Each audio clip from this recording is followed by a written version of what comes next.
Buenas tardes, ¿cómo están? Vamos a continuar con nuestras clases de ambientes tectonomagmáticos, según habíamos estado viendo. Hoy vamos a comenzar con los procesos de subducción y sus ambientes. Para eso paso a compartir la pantalla.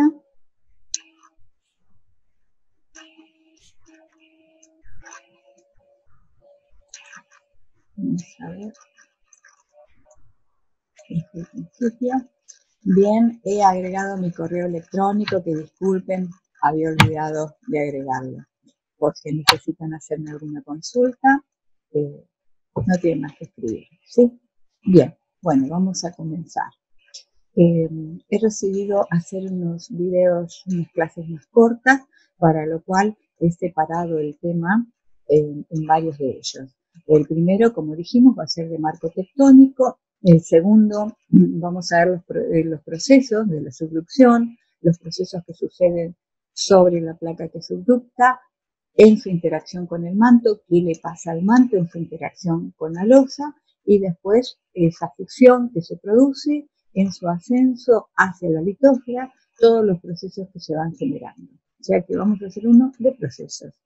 Después el tercero va a ser de geoquímica. Vamos a ver los diagramas de variación, las características de la serie calcoalcalina, típica de este ambiente de arco magmático, y también vamos a incursionar en la petrogénesis.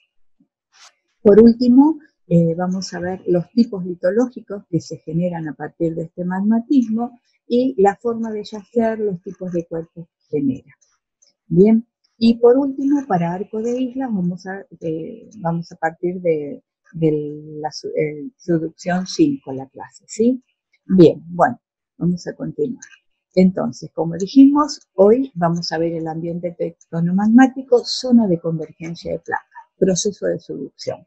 Vamos a ver qué es la subducción, cuáles son los tipos de subducción que existen, tipo andino, tipo mariana. Vamos a hablar del arco magmático andino, de la configuración del orógeno andino, en un corte transversal del orógeno vamos a ver cuáles son los subambientes que tiene, y también vamos a analizar zonas con vulcanismo y zonas sin vulcanismo. Bien, bueno, vamos a conversar. Las zonas de convergencias de placas, como ustedes hemos estado viendo, se constituyen en los ambientes más importantes con una mayor actividad para la generación de las rocas ígneas. Estos ambientes geodinámicos, estuvimos viendo en una clase anterior el cinturón de fuego del Pacífico, si recuerdan, donde era toda una cadena de volcanes rodeando el Océano Pacífico y todas vinculadas a zonas de subducción concatenadas, ¿sí? Donde es espectacular la actividad magmática volcánica y también sísmica. De ahí que sea tan importante este ambiente geodinámico de convergencia de placas para la generación de las rocas ígneas. Bien, bueno, vamos a ver ahora situaciones de convergencia específicas, ¿no? ¿En qué situaciones podemos encontrar esta subducción? Convergencia entre placas oceánicas van a ser formación de arco de islas y vulcanismo asociado.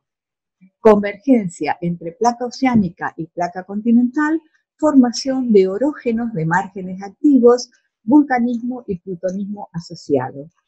Convergencia entre placas continentales, principalmente generan actividad plutónica. Y el proceso de obducción, que es la convergencia entre placa oceánica y placa continental, en la cual, por algún motivo, la corteza oceánica y rocas del manto superior, en lugar de hundirse, se emplazan por sobre la corteza continental, que da como resultado la formación de complejos ofiolíticos.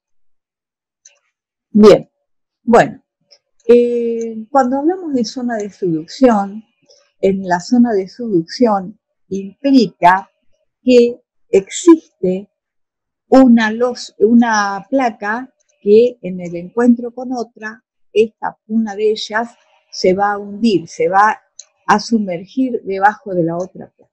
Ahora bien, para que una placa se hunda debajo de otra, tiene que tener mayor densidad. En este caso estamos hablando de una placa oceánica que, como ustedes recuerdan, está formada por corteza oceánica y litósfera oceánica, ¿sí?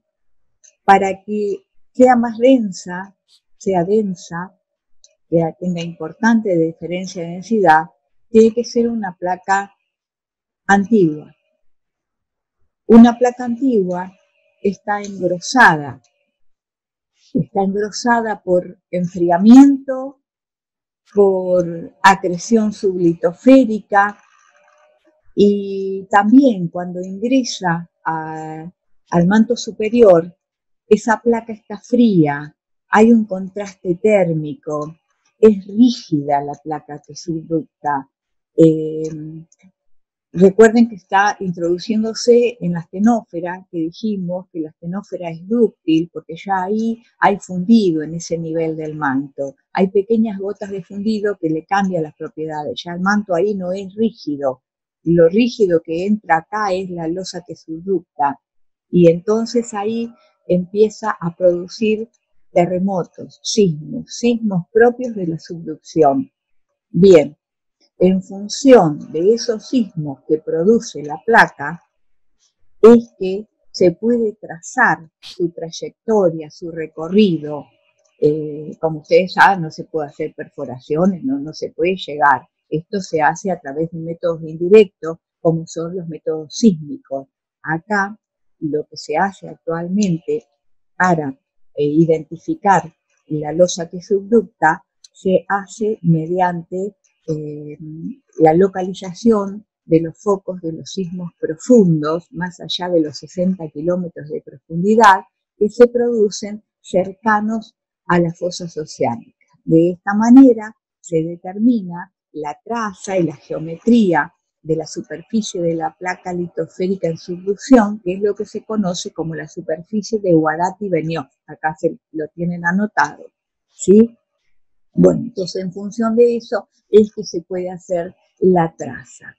Nosotros acá estamos mostrando dos esquemas donde hemos representado la profundidad en kilómetros y la distancia desde la fosa hacia afuera de la fosa. Bien, y hemos representado acá para arcos de islas cómo es la placa, cómo es la geometría de la placa para las Nuevas Hébridas, para las Islas Marianas, para las Pequeñas Antillas, y acá para los márgenes de tipo andino.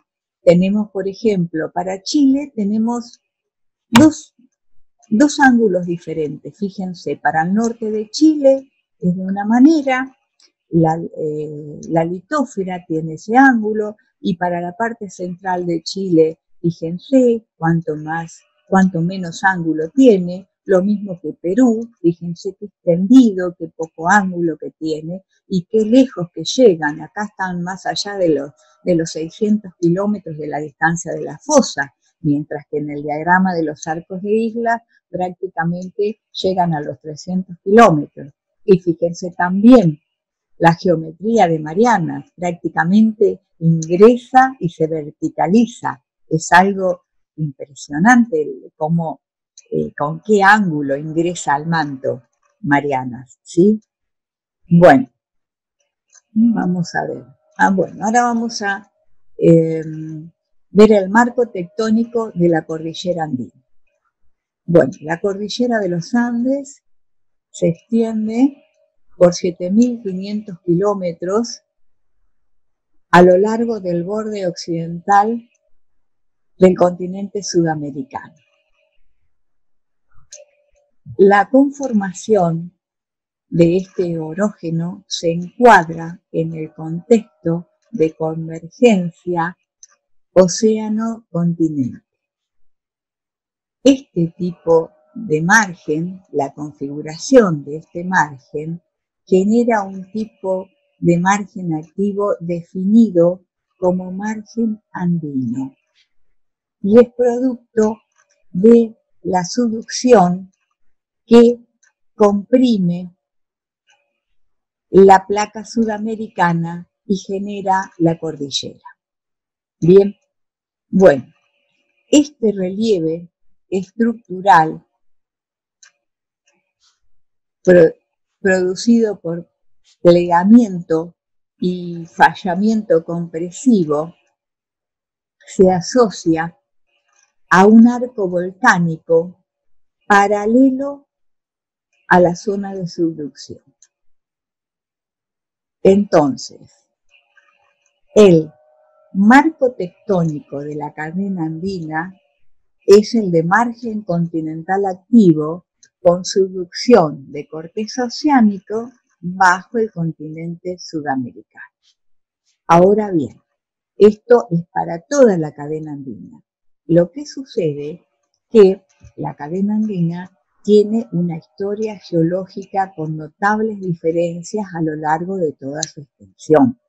Por ese motivo es que en base a esa complejidad estructural que tiene y en función de los comportamientos de las placas entre sí y de las características preexistentes propias de la placa sudamericana, se la ha dividido en segmentos. Según distintos autores, dividen diferentes segmentos. Acá, básicamente, a estos fines he tomado esta división en zona volcánica norte, en zona volcánica central y zona volcánica sur.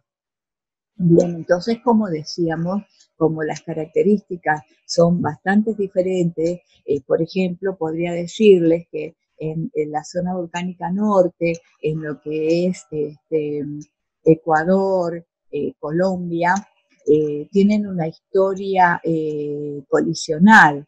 En esta región hay cantidad de terrenos alóctonos adosados al continente. En esta región, por ejemplo. Y para lo que es la zona volcánica sur, por ejemplo, en la zona volcánica sur existió una cuenca marginal durante el Jurásico y el Cretácico, y un arco magmático estable. También lo que nosotros tenemos que destacar acá, que este proceso de subducción se da en un régimen compresivo, ¿verdad? Entonces, la cordillera andina comienza en el Cretácico a formarse, en la transición de un régimen distensivo, distensivo que, como estamos viendo, precede o es contemporáneo con el desmembramiento del continente de Gondwana. Para desmembrarse actuaron esfuerzos distensivos de gran magnitud. A su vez, se estaba produciendo conjuntamente la apertura del Océano Atlántico en esos tiempos, ¿no? Entonces era un proceso regional, extensional, de esfuerzos extensionales. En cambio acá, cuando empieza el proceso de subducción, estamos pasando a una fase compresiva. Bien, bien. Bueno, esto es en cuanto a la formación del orógeno cordillerano y a la asociación que tiene con la subducción. Bien, ahora, ¿cuáles son las condiciones de esfuerzo en el margen convergente? Existen dos tipos extremos de zonas de subducción en las cuales existe marcada diferencia en las condiciones de esfuerzo dominante. Nosotros tenemos la subducción tipo Mariana por el arco de las Marianas en el Pacífico Occidental, donde existen condiciones no compresivas. Hay alto ángulo de subducción y desarrollo de una cuenca marginal detrás del arco, en trazar. Y también está en contraposición la subducción tipo andina, donde es característico el régimen compresivo con erosión por subducción desde que se instalan los procesos compresivos, los esfuerzos compresivos, hay una subducción, hay una erosión por subducción y también hay desarrollo de una faja de pliegues y fallas en el trasarco. Eso es las fajas plegadas y corridas que se producen detrás del arco.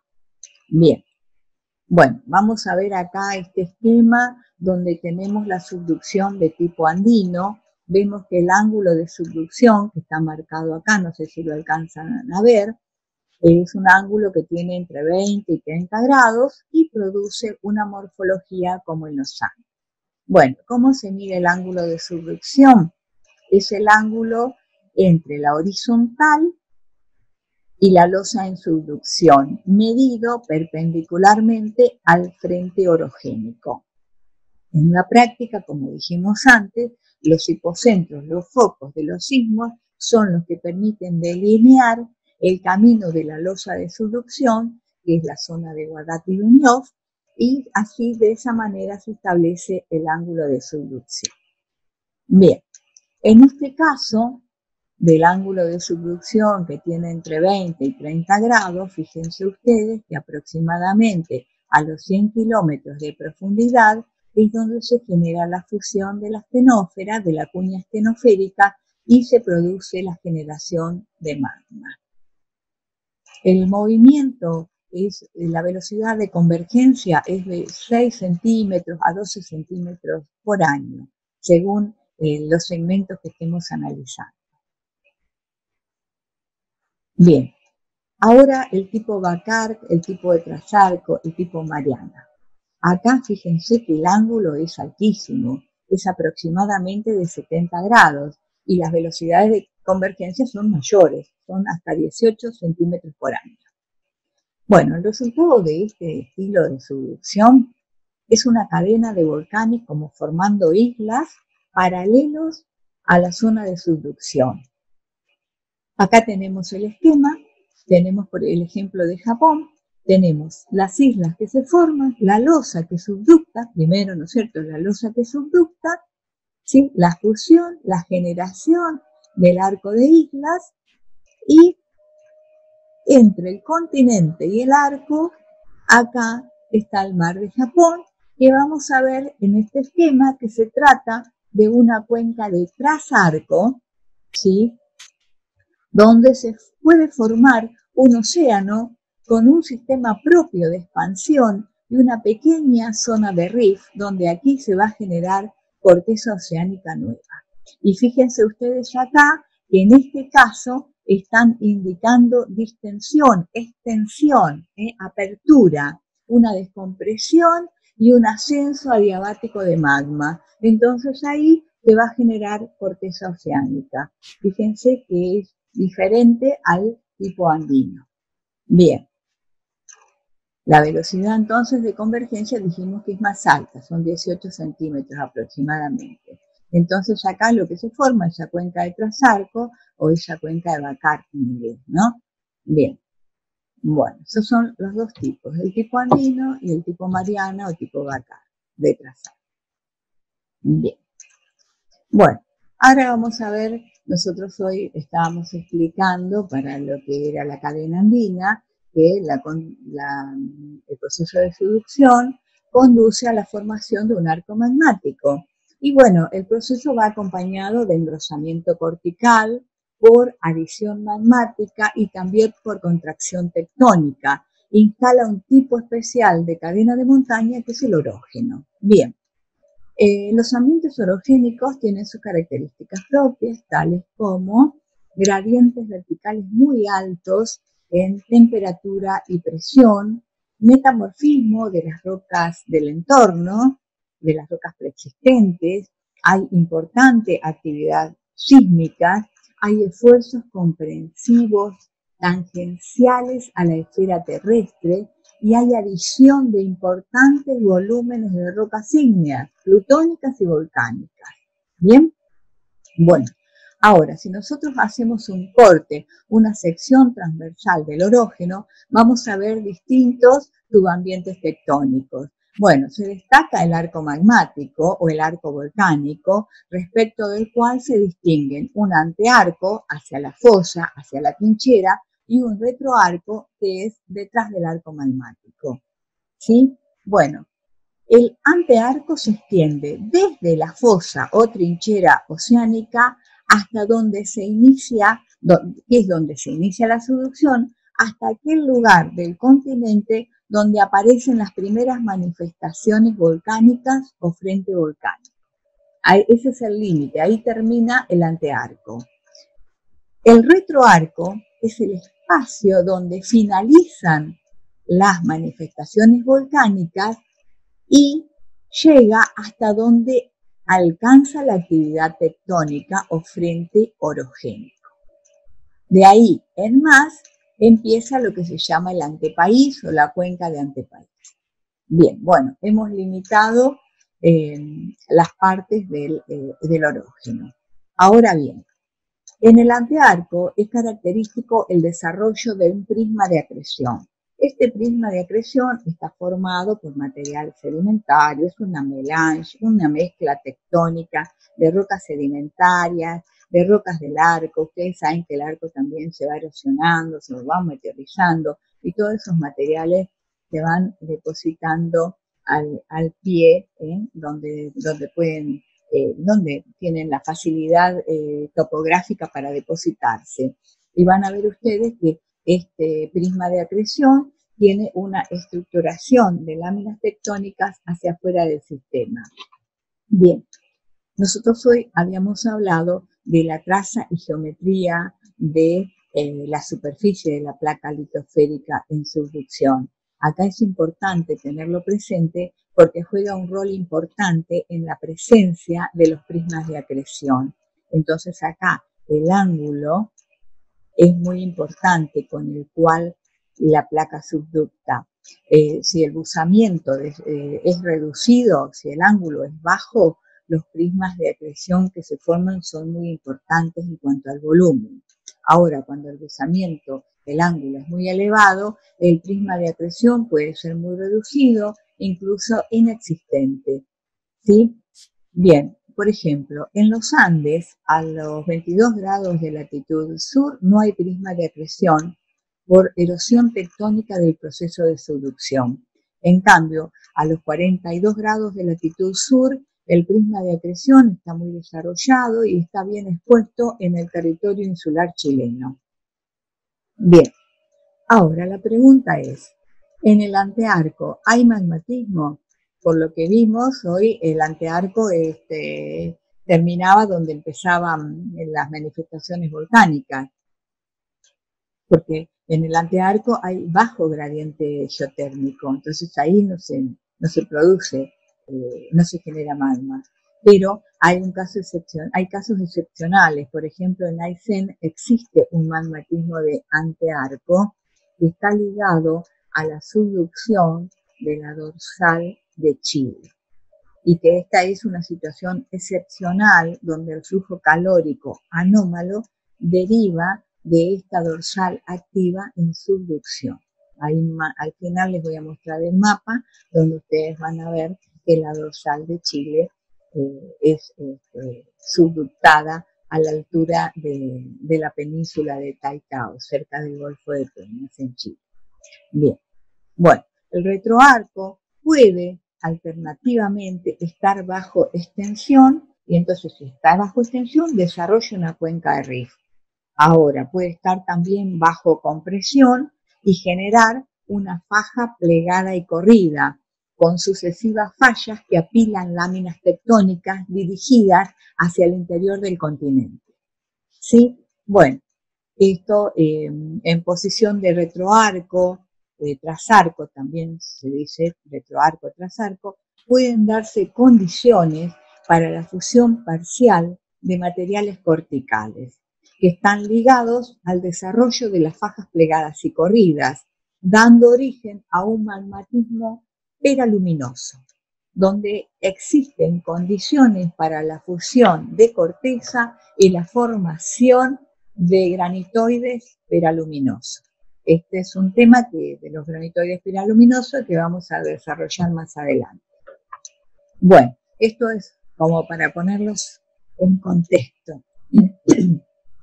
Bueno, Acá estamos mostrando un mapa esquemático de las zonas volcánicas norte, la zona volcánica central y la zona volcánica sur.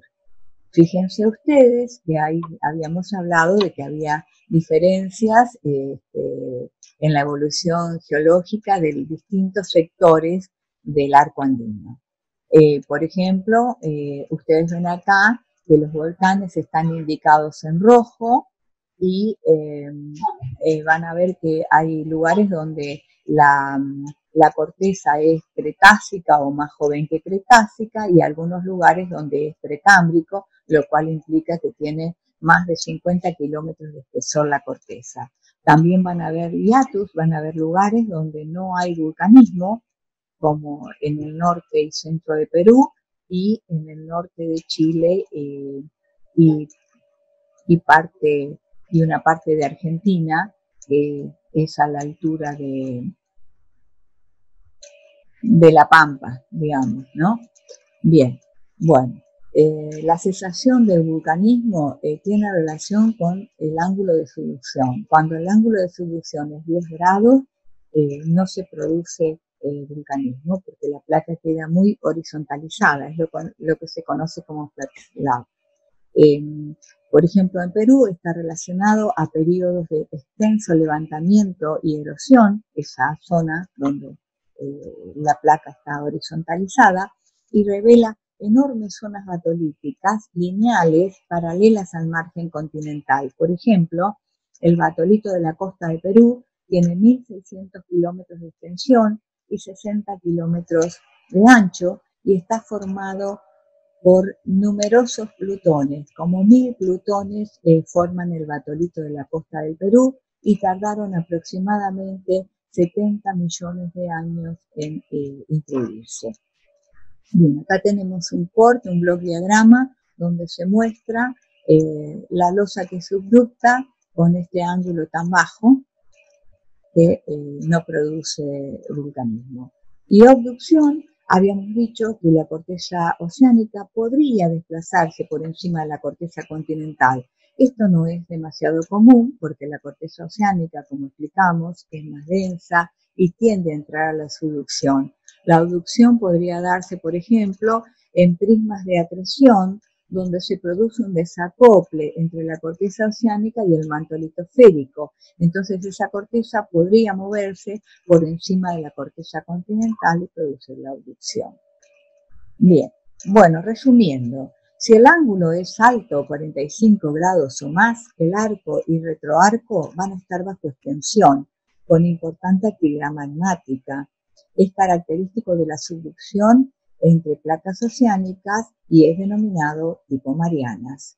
Bien, si el ángulo es aproximadamente 30 grados, va a corresponderse con un orógeno tipo andino. Se instala un arco magmático en donde alternan etapas distensivas con actividad magmática y otras compresivas que producen sismicidad y estructuras tectónicas del tipo pliegues y fallas.